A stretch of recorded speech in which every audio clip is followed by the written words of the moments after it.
First chapter के अंदर जितने भी अभी तंत्र हमने देखे हैं उसमें से जो फर्स्ट तंत्र हम पढ़ने वाले हैं वो है हमारा पाचन तंत्र।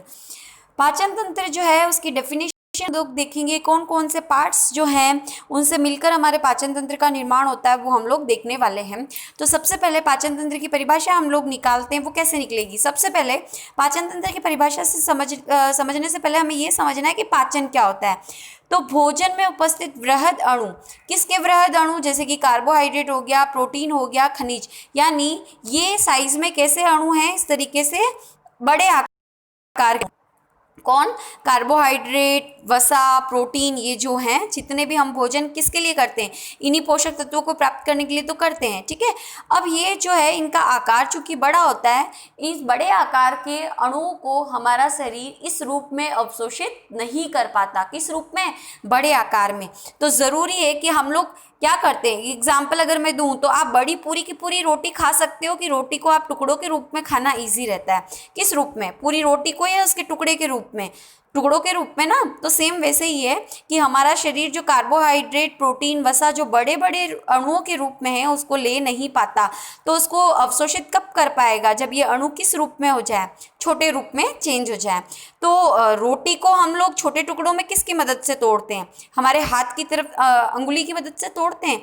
वैसे ही सेम ये जो हमारा कार्बोहाइड्रेट, वसा, विटामिन, जितने भी बड़े बड़े अणु हैं पोषक तत्व के, उसको कौन तोड़ता है, छोटे अणुओं में जो एंजाइम्स होते हैं वो तोड़ने का कार्य करते हैं। पाचन की क्रिया क्या है, डेफिनेशन देखो। भोजन में उपस्थित वृहद अणु किसके, कार्बोहाइड्रेट, प्रोटीन, खनिज आदि को विभिन्न एंजाइम की मदद से छोटे अणुओं में तोड़ने की क्रिया क्या कहलाती है, पाचन क्रिया कहलाती है। क्यों जरूरी है छोटे अणुओं में तोड़ना, क्योंकि बड़े अणुओं के रूप में हमारा शरीर इन तत्वों को अवशोषित नहीं कर पाता है।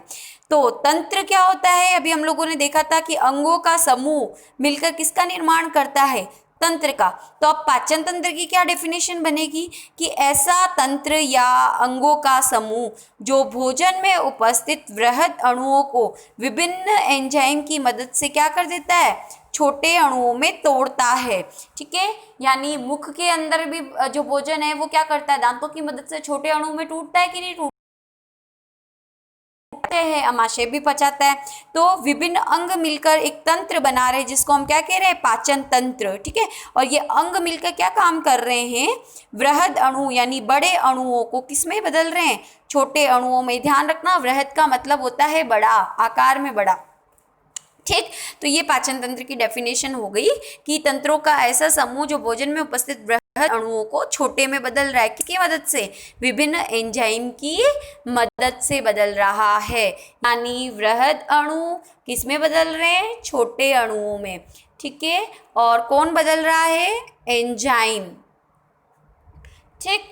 तो ये जो जिन अंगों के द्वारा ये क्रिया की जा रही है वो अंग मिलकर किसका निर्माण कर रहे हैं, पाचन तंत्र का, राइट। अब पाचन तंत्र के कौन कौन से भाग हैं, इस पाचन तंत्र का निर्माण कौन कौन से भाग कर रहे हैं। तो पहला तो आता है आहार नाल और दूसरा आता है पाचक ग्रंथियां। आहार नाल किन किन से मिलके बनी हुई है, मुख से, मुख गुहा से, ग्रास नली से,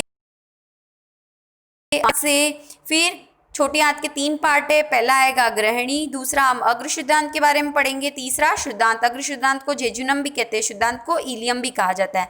फिर बड़ी आंत है, बड़ी आंत में पहला पार्ट आएगा इसका अंधनाल, दूसरा आएगा वृहदांत और तीसरा आएगा मलाशय। तो ये होगी आहार नाल, मलाशय पे, ठीक है। दूसरा पार्ट आता है हमारे पाचन तंत्र का, वो है ग्रंथियां। पहली है हम लोग यकृत ग्रंथि के बारे में पढ़ेंगे, दूसरा लार ग्रंथि और तीसरा अग्नाशय ग्रंथि के बारे में हम लोग पढ़ने वाले हैं।